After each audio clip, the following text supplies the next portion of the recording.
Welcome back to another episode of Mike Reads. Tonight we'll be continuing in our series on Thomas Sowell's Economic Facts and Fallacies. As I've mentioned in previous videos, I'm doing this as a parallel read with Henry Hazlitt's Economics in One Lesson. I'll put a link in this video's description to that series so you guys can check that out. As I've also mentioned in previous videos, at the end of each of these reads, I'll be doing an analysis and review of the read so you can get a better understanding for what the author was going for and for how I've interpreted the read. I have posted a link to that timestamp in this video's description as well. And this chapter, we're going to have to break up into a few reads, but it's broken up into several sections, and those sections are then further broken up into several subsections. And again, in this video's description, I've put timestamps to each of those sections, so you can break that video down by those sections if you'd like. And of course, if you'd like to just jump straight to the analysis and review, link is in this video's description to that timestamp as well. So without further ado, let's jump right into our first read in Chapter 2, Urban Facts and Fallacies. One of the first questions to ask about cities is, why do they exist in the first place? Looking back at history, what caused cities to be built at all, and why in the particular kinds of places where they were built? Looking at the present, what are the economic implications of urban life, and what causes cities to flourish or to flounder, deteriorate, and die? What kinds of policies have what kinds of effects on such urban concerns as housing, transportation, crime, and economic activity in general? The facts are fairly straightforward, but the challenge is to untangle the fallacies. Transportation. Transportation costs have played a crucial role in the creation of cities throughout history, and changing transportation costs in modern times have had much to do with the ways in which cities have continued to change around us. For most of the history of the human race, the transportation of people and goods on land took place using human or animal power, and took place on water using currents, wind, or oars. Most cities were built before there were motorized vehicles on land or water, or, of course, in the air. The most fundamental fact is that land transport has always been far more costly than water transport, and especially so during the thousands of years before the invention of cars, trucks, and trains. Even today, it is often cheaper to ship goods thousands of miles by water than to ship them hundreds of miles by land. A city must continuously transport in vast amounts of food alone to feed its concentrated population, and it must also transport out the goods it produces to markets elsewhere in the country or around the world. Given these imperatives, it is hardly surprising that most cities throughout history have been built on navigable waterways, whether rivers, lakes, or the sea. These include river ports like Cairo on the Nile, Paris on the Seine, and New York on the Hudson, seaports and harbors like Singapore, Stockholm, and Sydney, and ports on huge lakes or inland seas like Odessa and Chicago. The relatively few exceptions have been cities with other transportation advantages, such as Samarkand at the crossroads of routes through oases in the desert, Atlanta as a rail junction, or Los Angeles, which became a major city only after the invention of automobiles and the building of a network of freeways. Population concentration and dispersion. Internal as well as external transportation costs have shaped the history of cities. When most people traveled within a city on foot, ancient cities had to be much more compact and crowded than modern cities, which have buses, subways, and automobiles. Ancient Rome had a population similar in size to that of Dallas today, but living in an area only 2% the size of Dallas. In a sense, crowding is what cities are all about. That is, the concentration of many and varied activities, economic, social, and cultural, within reach of large numbers of people is what attracts people, economic activities, and various institutions to cities. How reachable these attractions are depends on transportation costs in both money and time. Before the building of subways in New York, it was not feasible for most people to live in the Bronx and work in downtown Manhattan. Indeed, what is today downtown Manhattan was the northern limit of urban settlement before horse-drawn rail carriages dramatically increased the area of the urban community as it moved up from the original settlement at the southern tip of the island. Quote, "Where woods, orchards, and cultivated fields had once stood, buildings suddenly appeared. Between 1832 and 1860, the northern boundary of the zone of concentrated settlement moved from Houston Street to 42nd Street. This was astonishing. In that brief 30-year period, the urban frontier advanced twice as far as it had in the previous 200 years." End quote. A few years later, the first elevated urban rail system appeared in Manhattan, and still later, at the beginning of the 20th century, the city's first subway, which spread urban settlements to the northern end of the island and even across the Harlem River into the Bronx.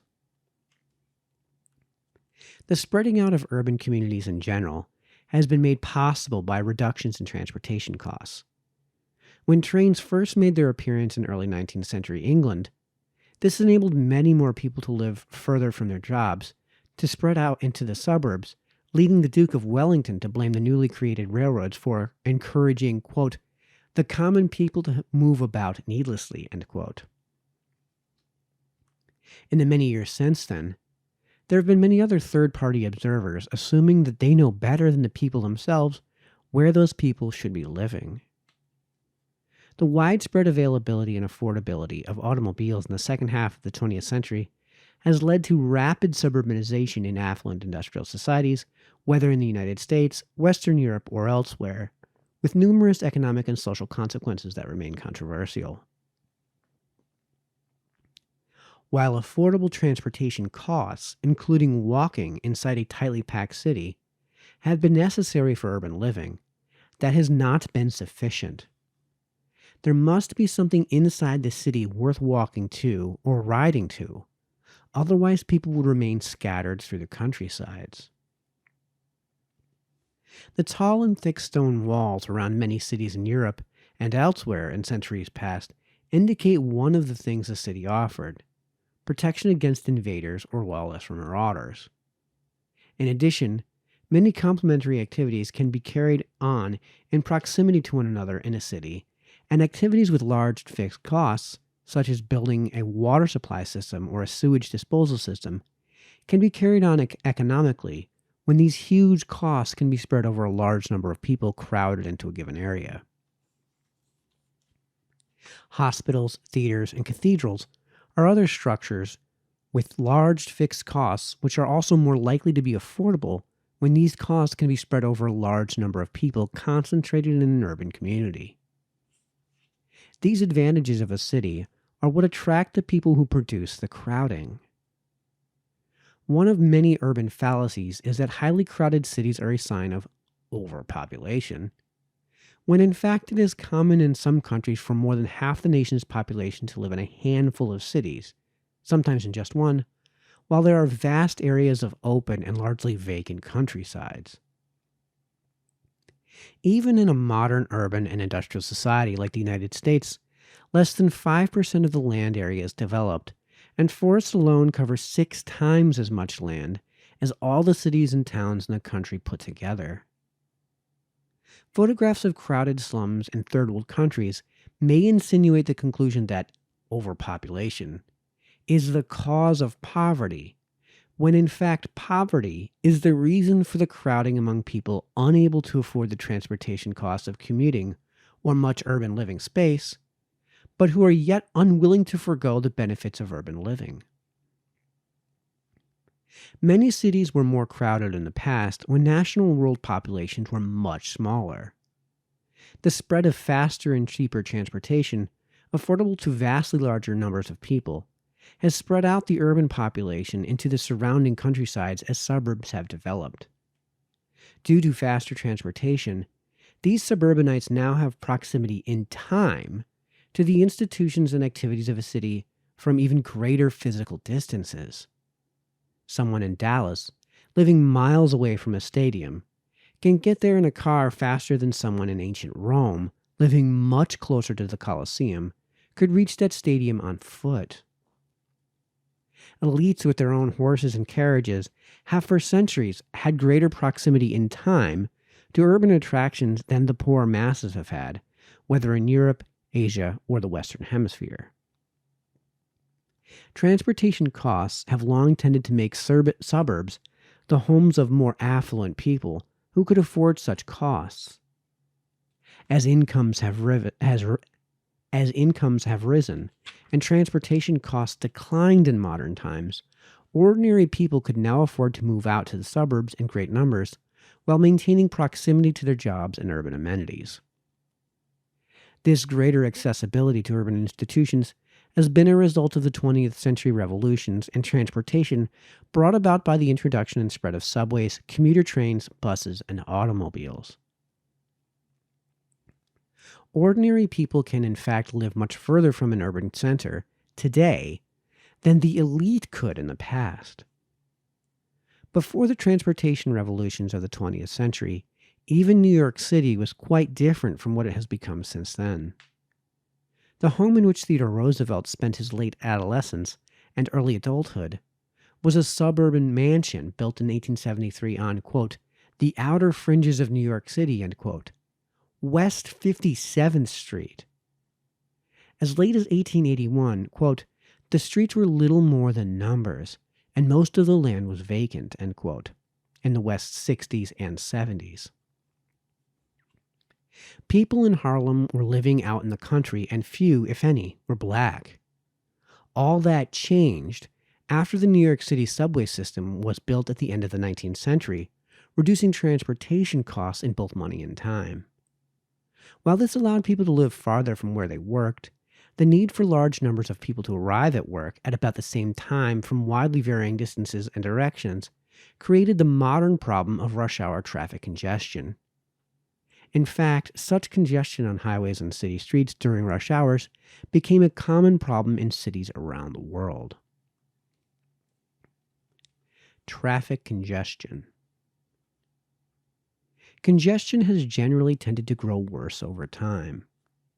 In 1983, there was only one urbanized area in the United States where the average driver spent more than 40 hours a year stuck in rush hour traffic congestion, but 20 years later, there were 25 such areas. Such congestion has economic, environmental, and even medical consequences. A study of traffic congestion in France, for example, found that the number of jobs reachable in a given amount of time, such as half an hour, affected not only workers' access to better paying jobs, but also affected businesses' access to more customers, as well as access to more qualified employees, so that speedier traffic led to higher productivity. Similar results were found in studies of other urban areas around the world. Traffic congestion also increases air pollution and, by delaying ambulances going to and from scenes of medical emergencies, affects death rates. For cardiac arrest, for example, medical people arriving on the scene a few minutes earlier or later can be the difference between life and death. Communities around the world have tried to cope with traffic congestion in a variety of ways, with varying degrees of effectiveness. Julius Caesar banned carts during the day in ancient Rome, and some modern cities have tried to reduce rush hour congestion by either restricting or banning cars at certain times and places, or by charging fees for the use of streets in parts of London or toll roads in France and Australia, for example. Washington, D.C. deals with rush hour congestion by making some streets one way in one direction during the morning commute and one way in the opposite direction during the evening commute, a system that can create some dicey situations at the time when the direction of traffic reverses. The fact that most city streets and most highways are free to the motorists, Los Angeles' freeways being classic examples, means that they tend to be used more extensively than they would be if motorists had to pay the costs that their travel imposed on others. These costs include not only the costs of building and maintaining these roadways, but also, and perhaps even more costly, the impeding of other people's travel by rush hour congestion. The annual costs in both wasted fuel and wasted time have been estimated at more than $1,000 per rush hour traveler in Washington, Dallas, Atlanta, and San Francisco, and at more than $1,500 in Los Angeles, whose freeways are not in fact free to either the city or to individual motorists when congestion costs are taken into account. Like most things that are available without an explicit charge, roads and highways tend to be used far beyond how much they would be used if the hidden costs had to be paid in cash whenever these things are used. Increasing numbers of cities around the world have begun to recognize that and to charge motorists accordingly. Singapore in the 1970s pioneered in charging motorists varying amounts according to the area and the time of day in which they drove. At first, these were manually collected tolls that to some extent impeded traffic, but eventually the system was replaced by automatic methods of collecting tolls, either electronically or by billing motorists who were photographed in restricted areas or at restricted times. Even during the 1975 to 1998 era of manual toll collection, charging motorists according to the congestion involved sped up the movement of cars in Singapore. Prior to these tolls, the city's traffic moved at an average speed of 15 to 20 kilometers per hour during the workday. After the imposition of tolls, traffic moved at an average speed of from 26 to 32 kilometers per hour during the working day. This happened despite the fact that the city was growing during these years and the number of cars in Singapore tripled. As in other times and places, incentives changed behavior. Some people changed the time of day when they drove in order to avoid higher tolls, and some whose journey began and ended outside the most congested areas with the highest tolls now drove around such areas instead of through them, as they had before there were tolls collected. Others changed from driving to taking public transportation. Buses carried 46% of the commuters in Singapore before the toll system and 69% afterward. Stockholm in 2006 introduced an experimental program which charged only half as much for driving between 6:30 a.m. and 7 a.m. as which charged for driving an hour later when the rush hour was in full swing. Given these costs, and especially the differences in costs at different times of day, not only did the total traffic passing through the controlled area decline by 22%, the ratio between the volume of rush hour traffic and non-rush hour traffic changed from about 3 to 1 to about 2 to 1, as people either came to work earlier or stayed later to avoid the higher toll charges at the rush hour peaks. Put differently, the Stockholm experiment, like that in Singapore and elsewhere, showed that free roadways contribute to congestion as most free things are used more extensively than when the cost of people's behavior are conveyed to them directly through prices. While the prices charged or not charged for the use of streets and highways can affect the demands made on these traffic arteries, the supply is also important. One of the persistent fallacies about urban transportation is that it is futile to build more roads because that will only encourage more drivers to add to the traffic, restoring the previous congestion. When the Miami Herald said, quote, "The region can't pave its way out of traffic gridlock," end quote, it was expressing a very widespread view, but one which will not stand up under scrutiny. When Houston, for example, added 100 miles a year to its road network from 1986 to 1992, average delay per traveler at the rush hour peaks declined by 21%.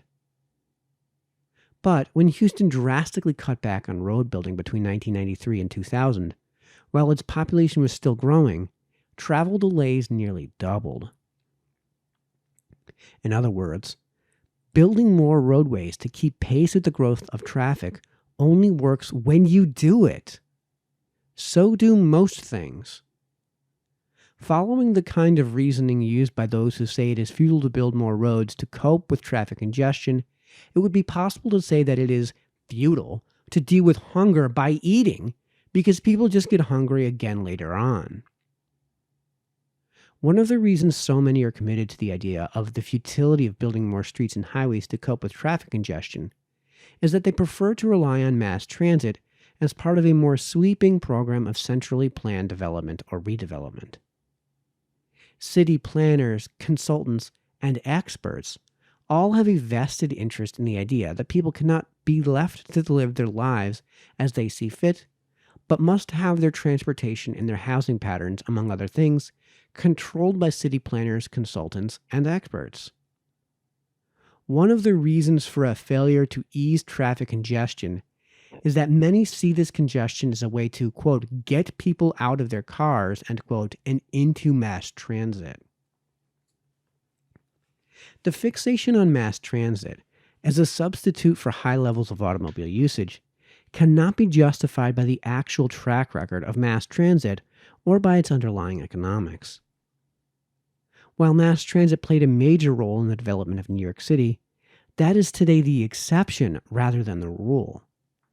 Nearly 40% of all American mass transit commuters are in fact in New York.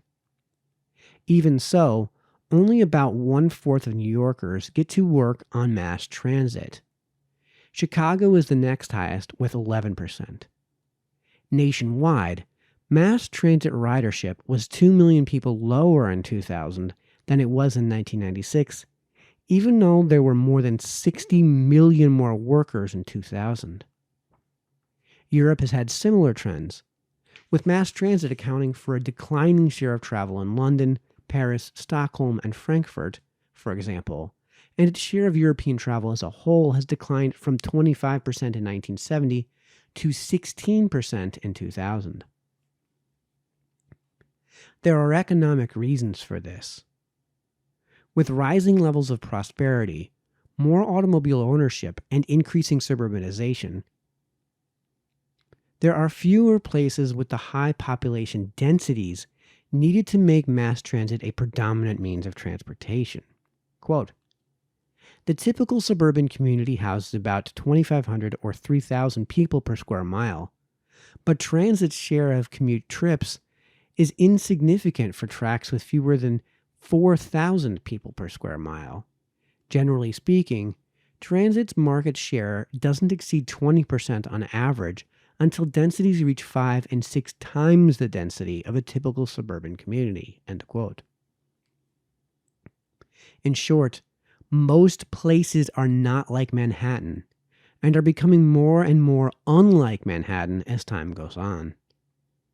The only way to make mass transit a substitute for the automobile would be by, quote, cramming people into a style of living that they simply don't want, end quote, as many advocates of mass transit and high-density housing seek to do.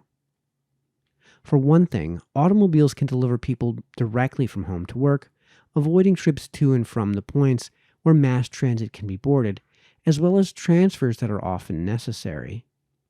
Moreover, just over half of all Americans do not make a beeline between home and work in their cars, but make other stops, for shopping or picking up their children, for example, and for this, mass transit is no substitute for an automobile. Many who condemn the automobile for pollution seem to imagine a pre-automobile society very different from the way the pre-automobile world was in fact. The streets of New York City in the 19th century were an example. Quote, much of the muck followed from the still unavoidable reliance on horses, 40,000 of them, who each working day generated some 400 tons of manure, 20,000 gallons of urine, and almost 200 carcasses, end quote. Social pathology. Important as urban transportation has been, there are limits to what it can explain, as with any other factor, and some people have exceeded those limits when seeking to explain some social phenomena by transportation costs. For example, the movement of inner-city jobs to the suburbs, especially after the 1960s, has been regarded by some as the reason for the dramatic rise in rates of unemployment in inner-city ghettos, and that in turn has been seen as a reason for the sharp increase in such other social pathologies as rising crime rates and disintegrating families in these neighborhoods. But the fact that these striking trends have been correlated does not tell us which one caused the others, or whether they were all caused by something else.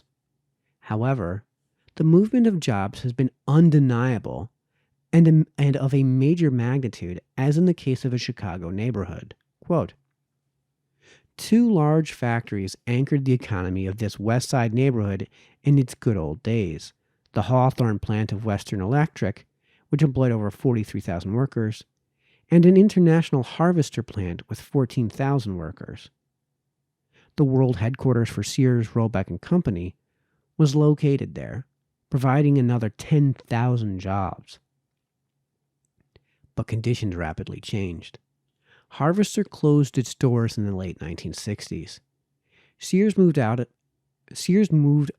most of its offices to the Loop in downtown Chicago in 1973.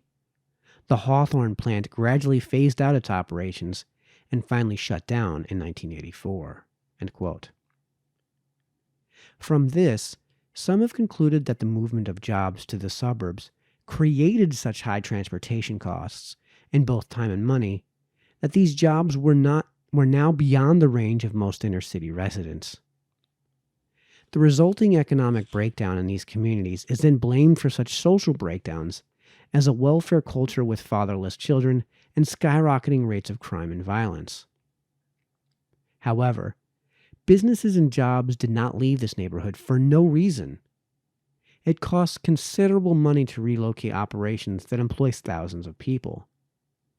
Moreover, in Chicago, as in other cities, massive movements of businesses out of the inner city followed the urban riots which swept across the country in the 1960s.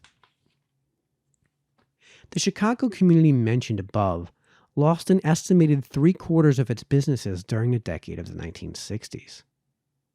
In short, the riots represented a social breakdown that occurred before the movement of businesses out of inner-city ghettos. Moreover, in Indianapolis, where the employers did not move as far away as in some other cities, there was the same inner-city social pathology of a rapidly increasing welfare culture, with accompanying increases in crime and violence, as that found in Chicago and other cities where these phenomena were attributed to transportation costs. Put differently, inner-city ghettos had lower rates of crime and violence, as well as lower unemployment rates, and most black children grew up in two-parent households in an earlier era that was by no means free of racial discrimination. The reasons for the changes for the worse in inner-city neighborhoods from the 1960s on, must be sought elsewhere, because the movement of businesses out of these neighborhoods came after these social breakdowns. Getting the sequence wrong is one of many urban fallacies. Meanwhile, it has become a common sight in many American cities to see immigrants from Latin America gathered at particular places where employers drive by and hire them, taking them to whatever factory, construction site, private home, or other place of employment has a demand for them. In other words, these workers provide no transportation of their own, but still get employed. Usually, these are unskilled laborers with low incomes, and the jobs may be temporary for varying amounts of time, but somehow employer and employee manage to get together. Nor is this a unique situation. In earlier times, when black workers were poorer than today, and most lived in rural areas where public transportation was seldom available, black labor force participation rates were at least as high as the labor force participation rates of whites from the late 19th century on into the early decades of the 20th century. The change in today's situation, in which blacks have lower labor force participation rates than whites, cannot be explained by changing costs of transportation to work in either time or money, for employers can and do arrange for vans to pick up workers, not only in the case of the casual labor hired off the street for a day or for the duration of a given project, but also workers hired as ongoing employees for businesses located some distance away from the source of the labor they are seeking. What is crucial is that employers have a demand for such labor at a price at which such labor is available. Many things reduce the demand for inner-city workers, including wage rates set higher than their productivity, and things which reduce that productivity, such as deficiencies in education and attitudes. All right, that concludes our first read out of what I think is probably going to be 3 or 4 reads in Chapter 2, Urban Facts and Fallacies. The next read that we will do will be in the section on housing of Chapter 2's Urban Facts and Fallacies. For now, we will we'll continue on with our analysis and review section. All right, welcome to the analysis and review part of this video. As far as this section is concerned, there's really only one very basic lesson to get out of this, and that is the question that Thomas Sowell asks in the opening sentence of this chapter, which is, and when it comes to cities, why do they exist in the first place? Adam Smith actually went into great detail on this in his The Wealth of Nations. So I'll link to my read on that book. He goes into great detail in book 1, I think it is, towards the end, after he goes into the history of currency. He actually does a great job of explaining why cities emerge in the first place.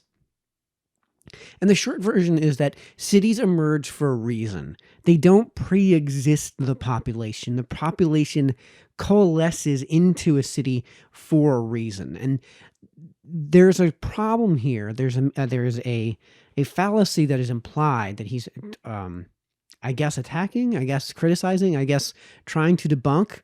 There's a fallacy of direction of causality in this case. It isn't, again, that the cities pre-exist the reason that they emerge. It is that the human beings exist naturally in a fairly rural state and then coalesce together to form these cities for a reason, which he goes into pretty good detail in this chapter on.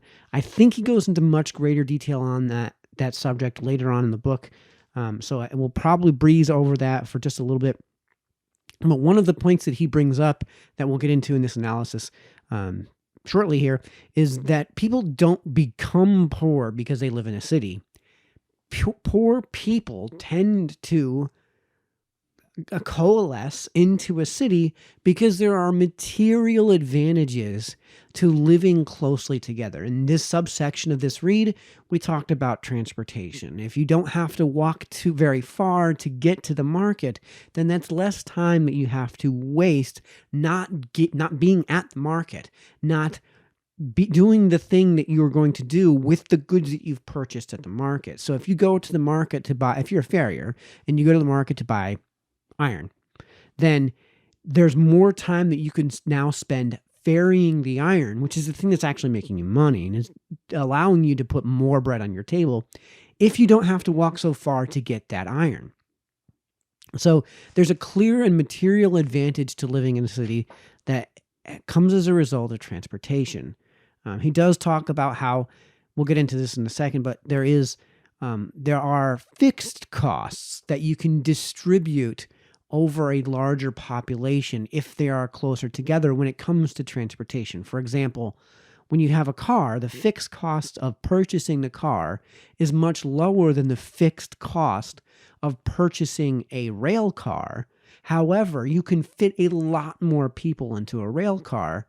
So if you have, say, 200 people in a rail car versus 3 people, or even as little as 1 person in a car, those fixed costs you may be better able to distribute those costs when you have a lot more people using the thing than, say, 1 or 2 people.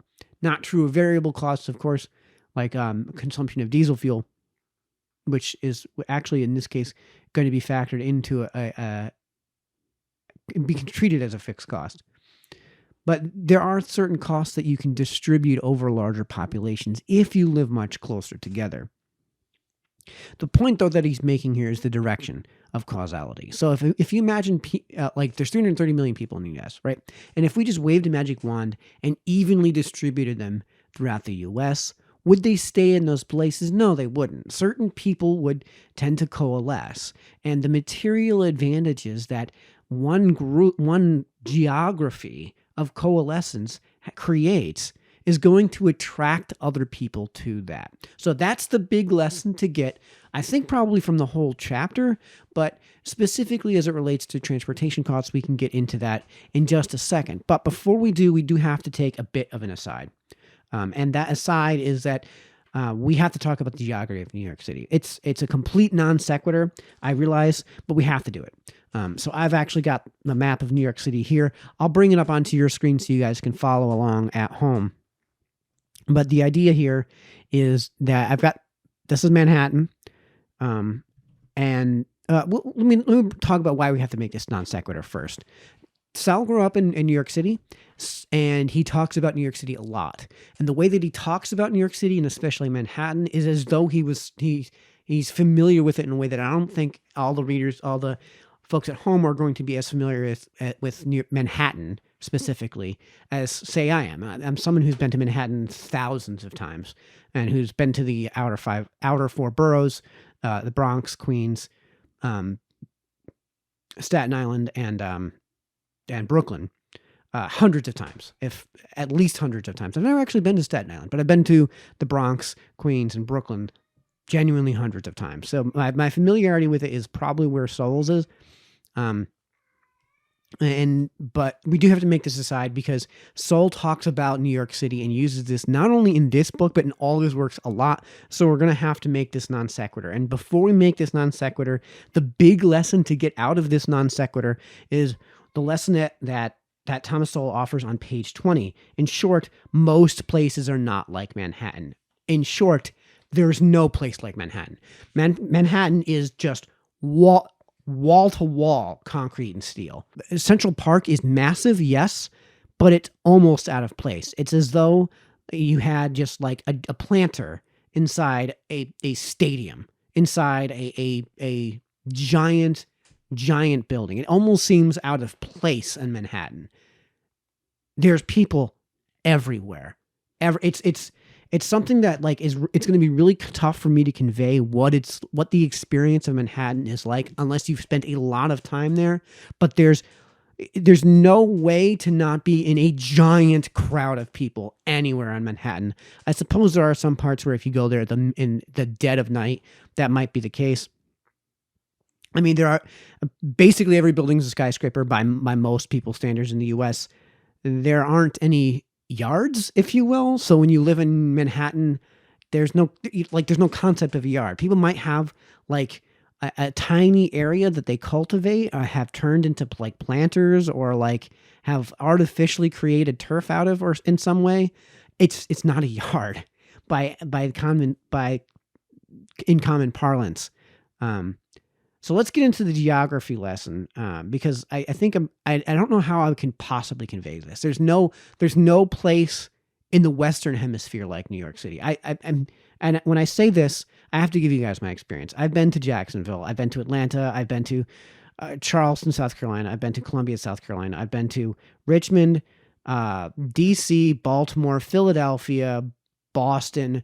All of these giant cities more times than I can count. I've been to Dallas, I've been to Houston, I've been to El Paso, I've been to Albuquerque, I've been to Vegas, I've been to San Diego, I've been to Denver, I've been to Nashville, I've been to Knoxville, I've been to Mobile, Alabama, I've been to New Orleans, I've been to dozens of giant cities. I mean, it sounds like I'm just like listing off cities, but there's really nothing in North America like Manhattan. Even Paris, and yes, I've been to Paris, I've been to Rome, I've been to Florence. Even those cities aren't like Manhattan. And I'd say at best, Paris has certain sections of the city that are like Manhattan. When I say there's nothing in the Western Hemisphere like Manhattan, I really mean that. Like Sao Paulo is probably the closest thing you're going to get to Manhattan. And it's just economically not built up the way that Manhattan is. So let's do a quick geography lesson here, just so people get an understanding of this. So the historical New York City ended at Wall Street. Okay, so this is let's get down to Wall Street. And in editing, this might time out a little bit differently. Okay, so this is Wall Street. So the reason Wall Street is called Wall Street is because the protective wall around New York City for hundreds of years was at Wall Street, and that's where the city, for all intents and purposes, ended. That's it. That's it. We're talking a handful of city blocks by modern standards. That's all New York was. Okay.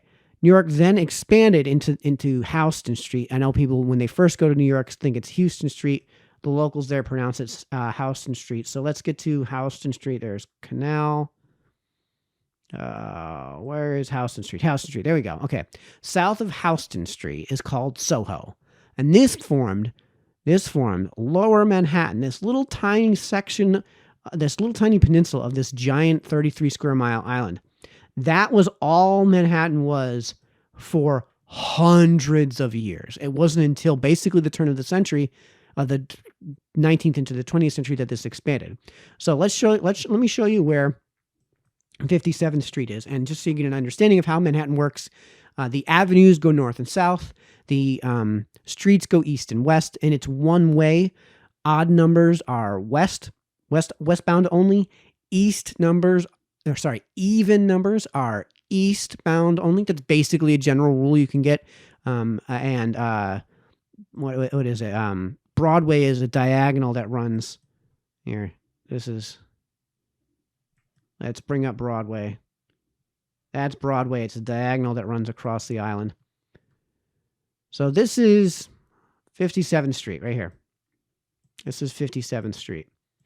And we zoom out, we can see that 57th Street is geographically barely a third of the way up Manhattan. So this is what Sowell was trying to convey when it came time to talk about the geography, the historical geography and demographics of Manhattan Island. Just so you guys get an idea of what Manhattan is like, that's what Manhattan's like. It does extend all the way up into Inwood. So the highest numbered street, though they don't really number the streets that way, is around 200, and I see 219th. So I've always said around 220 or so. Excuse me. So that gives you an idea. 220 is the last numbered street. The last numbered street that really takes up the island is 125th, and that's usually the dividing line between the rest of Manhattan and Harlem. But all right, so that's our non sequitur and our segue here into the geography of Manhattan, just so you guys get an idea of what that's like. And I think we can show you real quickly just how that lies in relation to the other four boroughs. So that's the Bronx, that's Queens, that's Brooklyn, and that's Staten Island. All right, so we're done with our little segue here. So let me bring back my notes for this analysis. So just real quick, I'm going to have to get through this pretty quickly here because we're taking up a lot of time. So what we really want to talk about is the general effect of, so it's transportation. So it's not the only reason cities emerge, and I think that he doesn't make the point that this is not the only reason cities emerge. It could be clearer, but he does bring this up on page 14. While affordable transportation costs, including walking inside a tightly packed city, have been necessary for urban living that has not been sufficient, there must be something inside the city worth walking or riding to. Otherwise, people would remain scattered throughout the countryside. So that's what he means. So this is why he's brought up this section. It's not the only reason people live in cities, but it's one of the reasons. And we're going to get into those other headings moving on with these further reads. But the general effect of transportation is self-explanatory. We already kind of talked up on that. Not owning a car can be cheaper than owning a car. So if you live in Manhattan, where it's kind of a bizarre thing the way things work here. People can live and work in Manhattan and never leave, say, a 2.5 block radius of their home because there are just thousands and thousands and thousands of people there. It's actually an interesting phenomenon in that they experience in dating in Manhattan. A lot of these online dating services have run into problems with Manhattan because the 1 mile search radius is actually in many cases too large for them. And these people won't even leave a 2.5 block radius. And that's not necessarily to criticize those folks that live in Manhattan with those dating services, but it's because there are so many people within even a 2.5 block radius that 1 mile radius is just information overload is what they wind up experiencing. So again, Manhattan is just not like any other place in North America.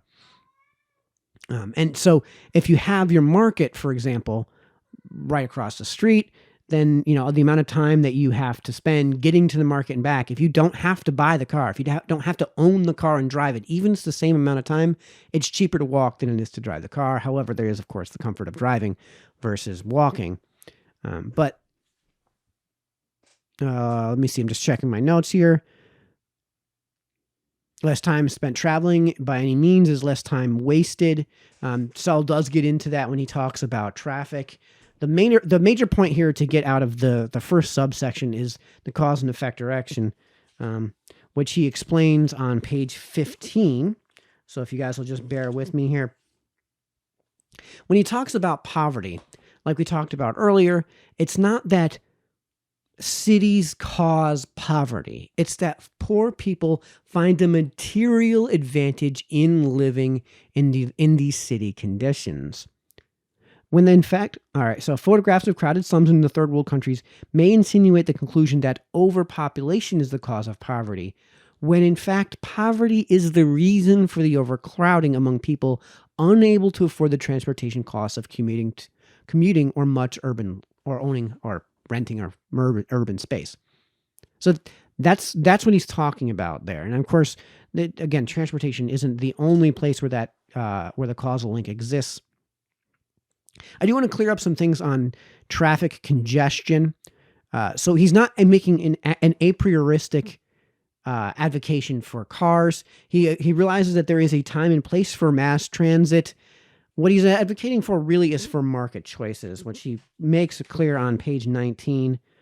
One of the reasons for a failure to ease traffic congestion is that many see this congestion as a way to get people out of their cars and into mass transit. So basically what he's suggesting is that he's rejecting the a prioristic point that it is better to put people in mass transit. What he's suggesting is it is better to allow people to make their own choices and allow market influences to make these determinations.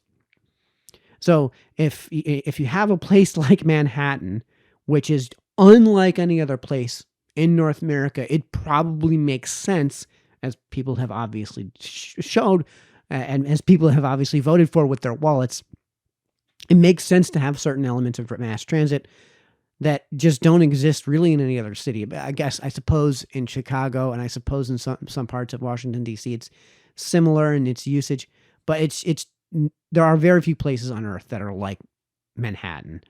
So he's not saying that having the car is the a prioristic better. He's just saying that there are material advantages to having the car, and there is a time and place for mass transit, and that should be determined by market influences.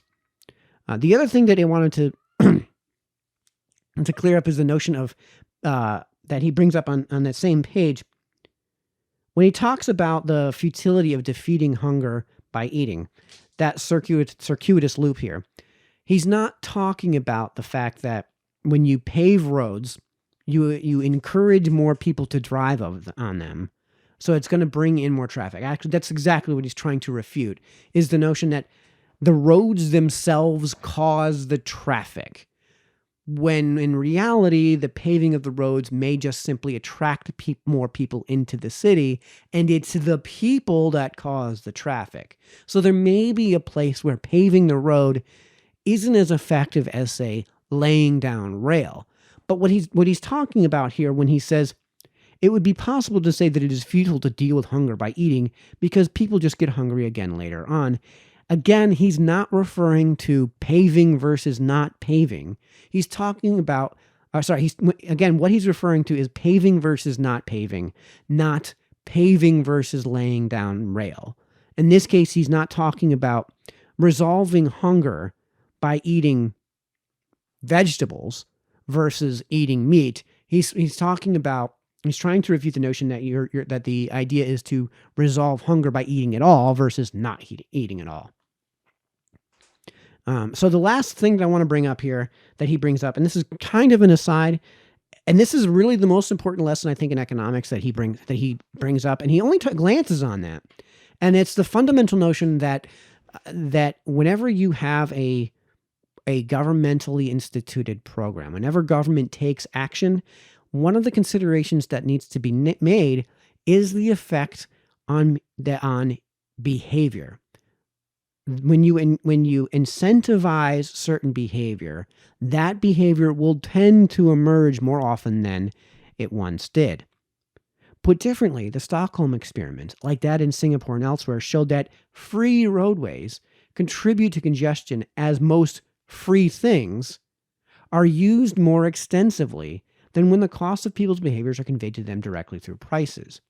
So if you actually attribute a price to the thing, it will affect people's behavior. If you do the thing in a manner in which the prices are not immediately available, are not directly revealed, that'll have an effect on people's behavior.